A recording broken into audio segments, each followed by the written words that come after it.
بسم اللہ الرحمن الرحیم۔ جماعت ہفتم کے طلباء السلام علیکم ورحمۃ اللہ وبرکاتہ۔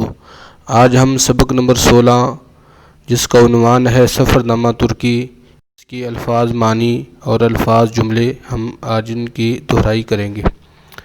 سب سے پہلے آپ کی اسکرین پہ الفاظ جملے آپ کو نظر آ رہے ہیں۔ پہلے نمبر پہ ہے معانقہ۔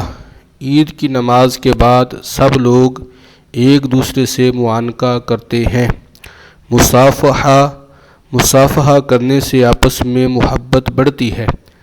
دل خوش ہونا، بچے کے امتحان میں اول آنے پر ماں کا دل خوش ہو گیا۔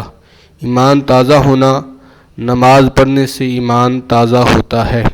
فکرہ کسنا، ہمیں دوسروں پر فکرہ نہیں کسنا چاہیے۔ اس کے بعد یہ الفاظ معنی آپ کو آپ کی اسکرین پہ نظر آ رہے ہیں۔ یہ بھی میں ایک دفعہ پڑھ دیتا ہوں، آپ ان کو اچھے طریقے سے سنیں اور ان کو اپنی کاپیوں پہ نوٹ کریں اور ان کو اچھے طریقے سے یاد کریں۔ نمبر 1 ہے فکرہ کسنا، طنز کرنا۔ کہر، دھند۔ مرعوب کن، رعب میں آ جانے والی کیفیت۔ مصافحہ، ملاقات کے وقت ہاتھ ملانا، گلے ملنا۔ معانقہ، گلے ملنا۔